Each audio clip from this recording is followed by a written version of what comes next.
Hello, this is a message for Biggleswade Scout District. My name is Mark Wood. I'm an explorer and also a scout adventurer as well. I've worked in very extremes of the planet, cold places like Antarctica, the Himalayas, Alaska, and the Arctic Circle, at the North Pole, South Pole, Everest, running dog teams. We do films. And I give talks as well. And I think I gave a talk for you guys in November at an awards ceremony last year. And you've reconnected with me because of St. George and the Dragon. And I know you're running a competition, and this is to win some extraordinary prizes.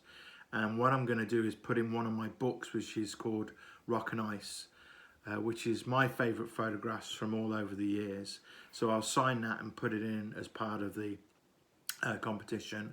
And the competition itself is to design a shield that St. George would have carried, and you put a beautiful design on there, loads of colour, loads of collages, whatever you want to do the best you can and send that in, and hopefully you can win some great prizes for yourself. I've been asked to actually tell the story of St. George and the Dragon, and I've got it on my computer here. That's why I keep looking over here, and I'm going to read it to you, and I'm going to read it in one take, so there might be mistakes. If I do voices, I haven't really read it, so this is going to just be straight off the cuff. If I do voices, the only voice I can do is King Julian from Madagascar, so everybody's going to have that voice. Just put that out there to begin with. So I'm going to read it to you. All right. So, but the story, of course, you know, he's a patron saint of England, St. George, but he's also the patron saint of scouting. And I don't know if you knew that. I didn't know it. The story of St. George was originally in the Middle East and was retold by the Crusaders when they discovered that part of the world. St. George was in fact a Roman soldier who was born in Turkey, and ever since he has been connected with the knights and chivalry. That's incredible. St. George demonstrates the epitome of all that is courageous, chivalry and gallantry. These are the codes of honour in which knights in armour used to follow and respect. Knights had to be true to the word and show themselves to be brave, honest and fair. St. George stuck to these values and lived by them wholeheartedly, a bit like how scouts follow their values today, showing resilience and how you try to do your best each and every day. That's you guys, that's why you wear this. So the story goes. A long time ago, 1,700 years or thereabouts, during the rule of the Roman Empire, there was an old stagnant and stench-ridden pond on the outskirts of a city of Kenya in North Africa. In this pond there resided a dragon. The dragon was notorious for whenever it saw an animal or a person, it breathed on them and they died on the spot. The dragon started his dreaded rampage by breathing on all the sheep that lived in the pastures and the meadows surrounding the city, but alas, all the sheep numbers dwindled and the dragon turned to attack the people of the city and threatened to kill each and every one of them. The people of the city of Kenya had no choice but to accept the dragon's presence and comply with what his wants and needs were.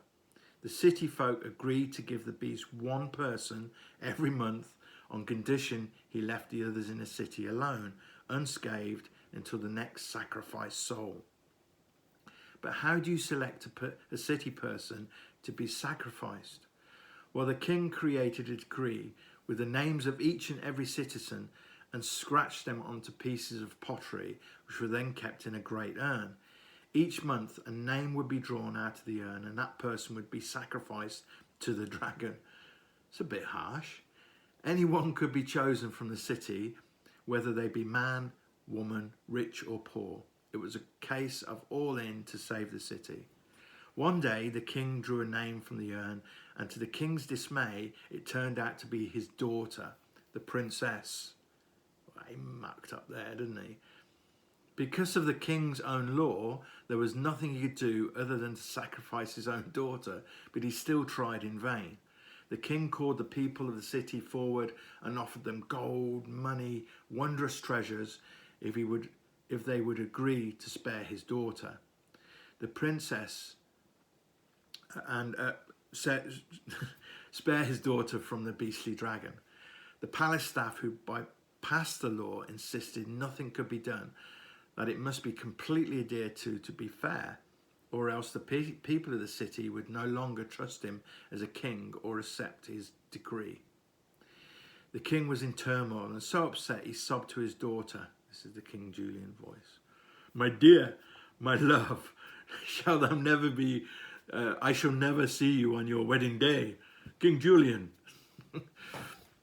I don't think his name was King Julian, but for this story it is.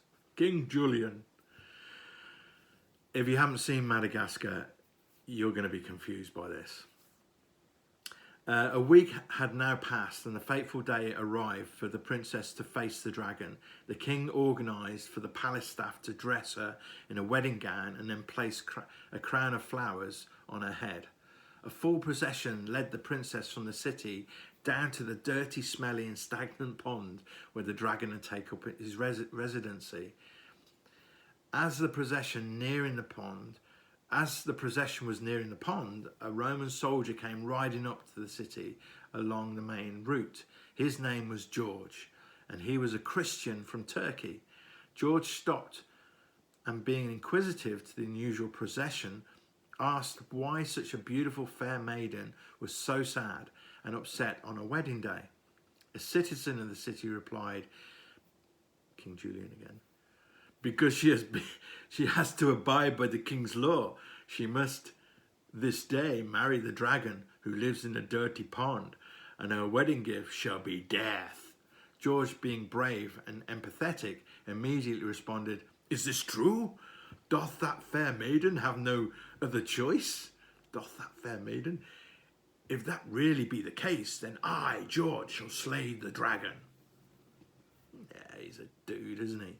The city folk and the palace guards warned George that no one could win against the dragon, as he was so fierce and furious. But George, like a scout, was full of determination and resilience, and he was determined to save the princess. The city people and the palace staff continued to follow their orders set by the law and tied the princess to the tree by the stinky pond. I love the stinky pond. And left her on her own to wait her fate for the vile dragon. But the princess wasn't alone. George stayed hiding in the cover of the trees nearby. At sunset, George saw the dragon start to appear in the darkness through the weed and the smelly waters. He charged at full pace on his horse and drove a sword into the shoulder of the dragon. The dragon shrieked with all his might. It was wounded and writhing in pain. George took the opportunity to free the princess from the tree. The dragon was furious. He was livid with George and turned to attack him. George retreated on his horse and bellowed to the princess, "Remove the belt from the waist of your wedding dress and throw it with all your force at the dragon." The princess launched the belt, and by luck it lassoed around the neck of the dragon, rather like a collar. Almost instantaneously, the dragon became quiet, docile, enabling the prince, escorted by brave George, to lead the way back to the city as if the dragon were on a lead. On returning to the city, the people saw the princess and George leading the dragon back. The people quickly became afraid and angry. However, George then drew out his mighty sword and slayed the ginormous beast at the city gates. The princess was saved, the city was free, and George became the hero.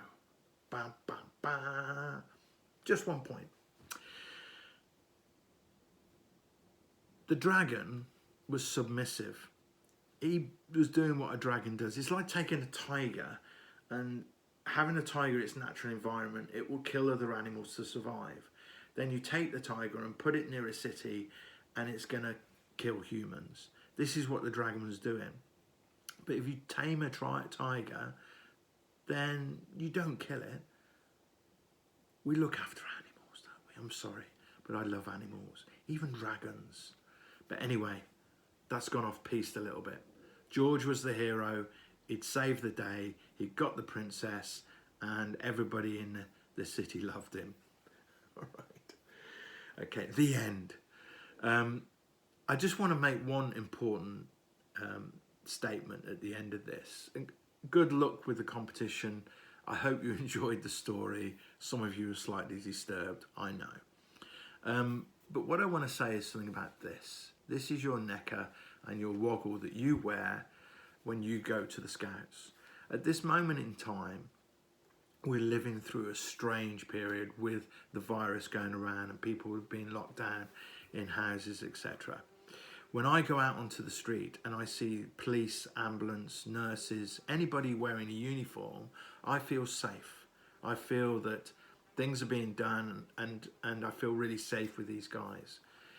Being a scout, that means that you are different from most people. You do things outside of schools, that outside of your education, that means you're helpful, that you're kind, and you want to help others. So I would say be proud of this. Don't wait until you go to your scout group to wear this. When you go shopping with your family, when you go walking on your hour's walk that you can do, your hour's exercise, I would wear your woggle and your neckerchief. And then people will look at you and go, ah, that's a scout.